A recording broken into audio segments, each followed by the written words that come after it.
Hey there, what's happening? This is Eric and Victoria. And we are coming at you live from our home office in beautiful Marietta, Georgia. That's right. First of all, we want to give a shout out to anybody in the state of Florida. If you guys are in the path of the hurricane, if there's Get out now. get to shelter. Don't try to ride this one out. And same with Georgia. It's coming up through Georgia, and that's where we are. Get out. Category 4, Category 5. Don't mess with it, guys. No. Don't even try. Riding it out. I don't know what that means, riding it out.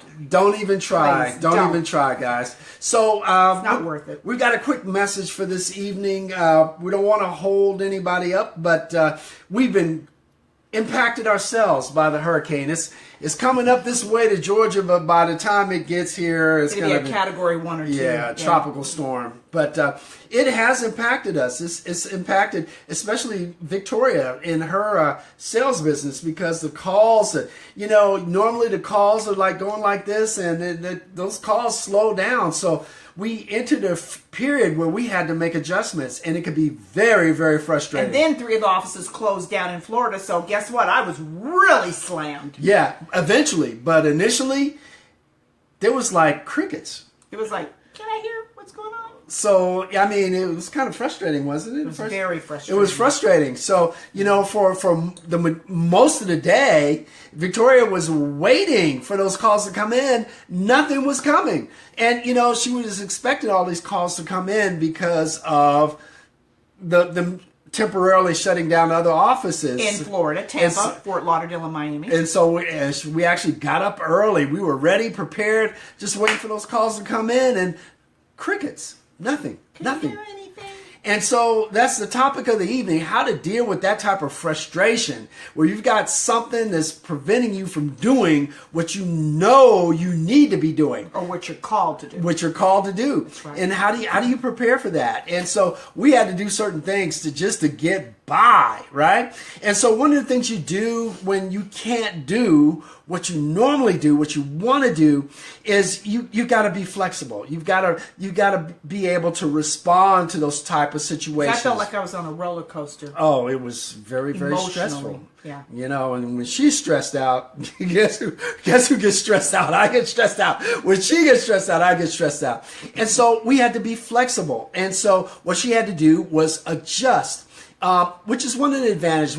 We talk a lot about time management and having a plan the day before, having a daily method of operation. And so when one of your key things kind of falls through, you have to have a plan so you have other things that you can do. You have to replace those activities with other things. A backup for your backup. So you don't feel like you're not making any progress. Again, the key thing to do is to make sure that you're always making progress. So sometimes you got to just kind of put that thing aside. Yeah. And sometimes you got to do something that's not even on the schedule at all. Maybe you got to just, watch TV. I hate to say it, but for me, read. I love to read. Nobody loves to read more than I do. I love to read. Because your mental state is the most important thing, especially when you're an entrepreneur, you it's 90% mental. It is. And you've got to make sure you've got that strong mindset to mental toughness. So you have to be prepared to make adjustments when those things happen. When things don't go the way you want, you've got to be able to adjust. You've got to have a fallback. You got to fall back? Got to fall back. Got to fall back. Fall back. Do your fall back, baby. Fall back, right? That's what you got to do. You got to fall back. Because it can be real depressing, especially when it has to do with things associated with making money, right? Because you're thinking of that cash register and you're thinking, time is ticking, and all I'm hearing are crickets. What's happening with the cash register? And it can be very, very frustrating. So you got to be able to deal with it. You got to have other things you can do. Become adaptable. You got to control your mindset. If your mindset starts to become negative, if you start saying negative things like, why is this happening to me? Why? Especially when you do those 3 whys. Why?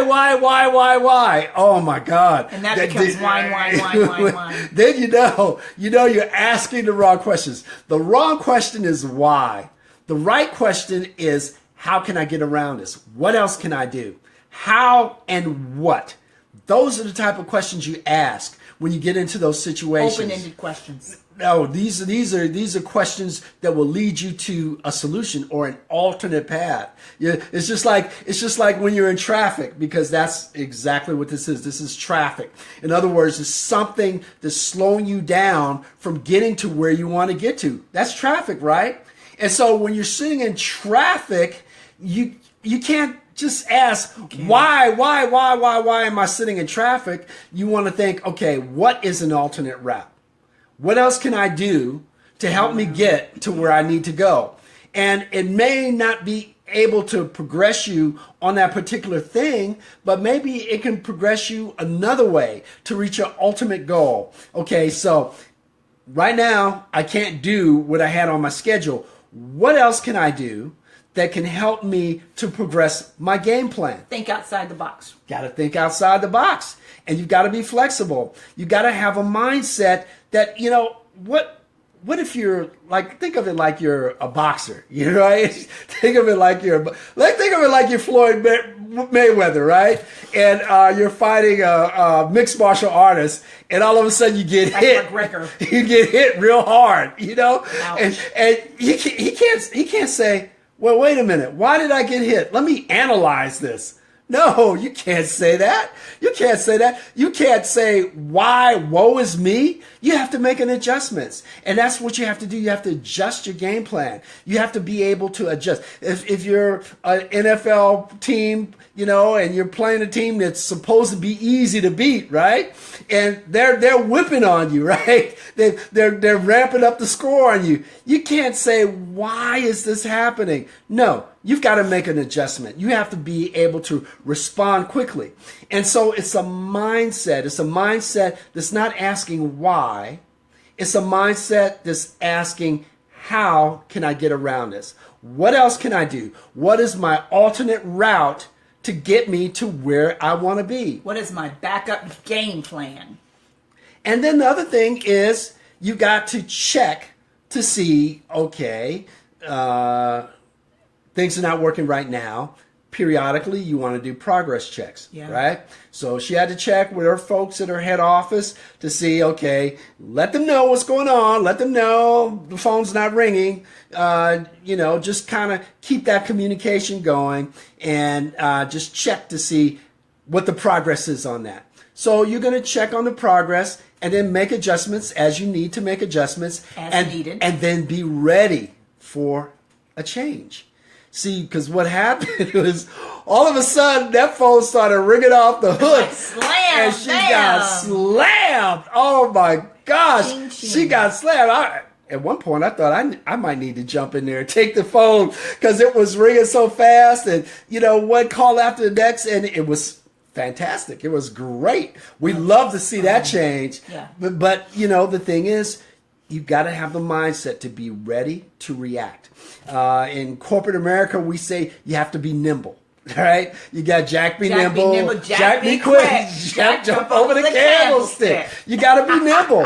And that's the way you have to be when you're an entrepreneur. You have to be nimble. When one situation changes, you got to be ready to jump to another one. Yeah. But you have to have the mindset of an entrepreneur, because the entrepreneur mindset is, you've already decided that you're going to be the victor. You already know you're going to win. That's a given. You don't know when, you don't know how, but you know it's going to happen. So if you already know you're going to win, you already know the ultimate result. One thing that goes wrong should not put you into a situation where you feel depressed. No, that's just one thing. One thing, because you know you're going to get around it. So with that, that's our quick message for this evening. Again, our prayers go up to the people in Florida, and oh my goodness, the people in the Caribbean, and dealing with all of that disaster. Oh my gosh! And even the people still in Georgia. We've got some stuff getting ready to. Not to mention the folks in Houston. They feel like, well, what happened to us? Are we, Are we chopped suey? Are we chopped liver? I mean, what about us? All the attention's going away from us. And after Irma. Yeah. Jose has already formed. Yeah, I He mean, is now ready to be birthed. He's a Category 4. Yeah. He's full-fledged. I mean, I heard the governor of Texas say, 15 billion is great, but we need 150 billion. How much is it going to be in Florida? Oh my goodness. So, prayers go out to them. Pray that the damage is minimal. Number one, for people to be safe and get to shelter. Don't try to do it in your own home. That's crazy, guys. Get to shelter. And with that, this is Eric and Victoria saying, I hope you're having a great evening. If not, let's make it a great one. And remember, excellence will always prevail.